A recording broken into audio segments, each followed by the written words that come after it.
What's happening, guys, and welcome back to the channel. My name is Adam. This is Vancity Audi. We're back at Mission Raceway with the V8 S4 with an absolutely full bolt-on Stage 2 dual pulley E40 setup. I don't know that there is another single bolt-on part that is available on the market that I don't have on this car now. So we're pretty much maxed out for just the daily, regular, slap-on parts, tune the car and go. I haven't done anything fancy to this car, just bolt-ons and making sure the car is working as well as it possibly can. I'll give you a quick little tour of the parts that I've chosen to use on my V8 S4, and then we're gonna get to drag racing. We'll start through here with the gigantic Merc Racing S6 heat exchanger. Buried down in here, we have the Merc Racing CWA 103 coolant pump upgrade. Under the hood, we have the integrated engineering air intake system going into this oh so beautiful, freshly installed 80 mil throttle body upgrade from IE.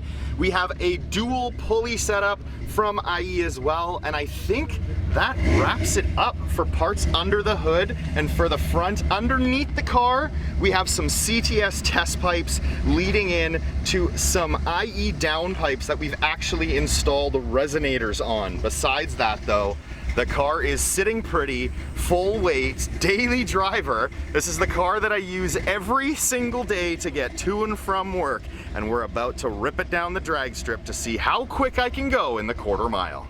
Well, I'll give you a little quick rundown while we wait in line. We are sitting currently at 1500 DA.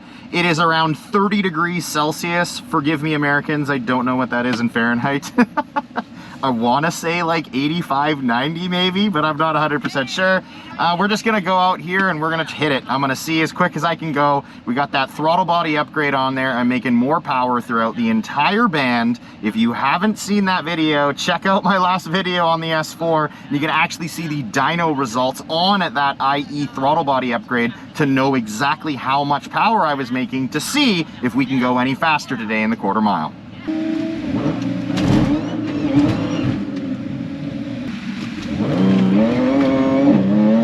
Better, but it's short shifted.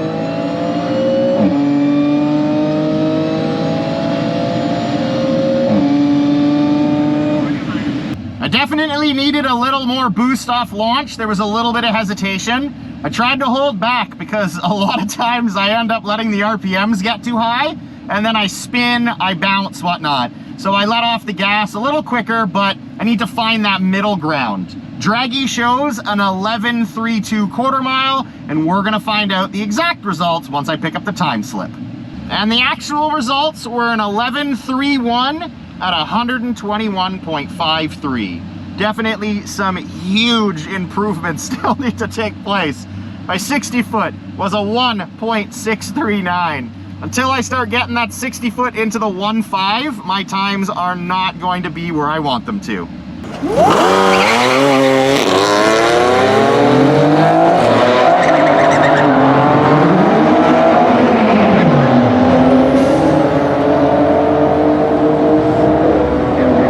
Well, bad news, guys. I log every single run I do in this V8 S4 as I do with my RS3, or at least I try to with my RS3. And my intake air temps look horrible, way worse than they normally do.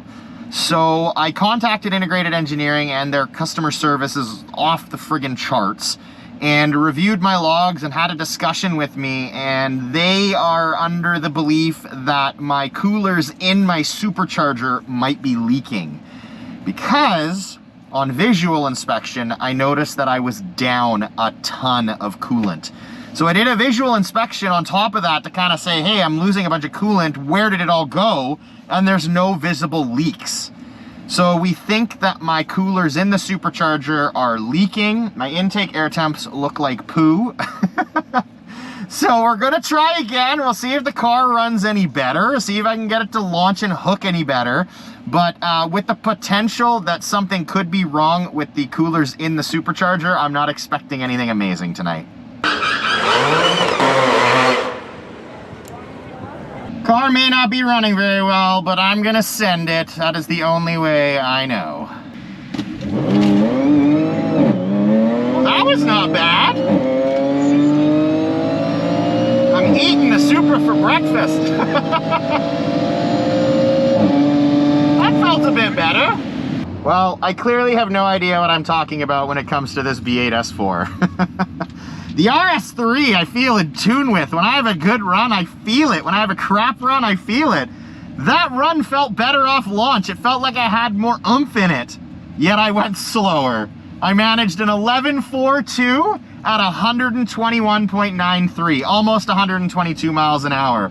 My 60 foot was a 2.0. So horrible.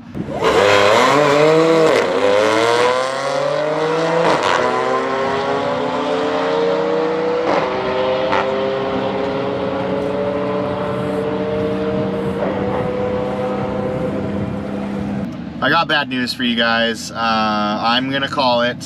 I hate to do it to you guys. I want to show you guys more footage, but the car is not running well, and it's not running the way it should right now.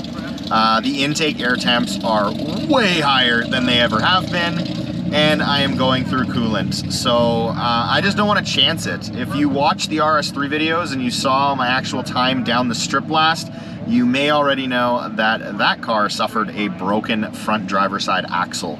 So with that being down, I can't risk my daily being down too. So I'm gonna call it for today. We're gonna get over to Rider Performance, take a look, probably pop the supercharger off and take a look at those cooling bricks to see if they're actually leaking or not. I visually couldn't see anything, but Rider Performance is the go-to for all of my things mechanical, so he'll be the one to diagnose it and tell me what's up. I am just the ugly face that gets to talk to the camera too much. So sorry to let you guys down. Some pretty crappy runs, but we'll come back out hopefully all fixed up next time and have a better run down the track, hopefully getting closer to a 10-second run in my daily driver. Thank you so much for watching, everyone, and until next time, take care.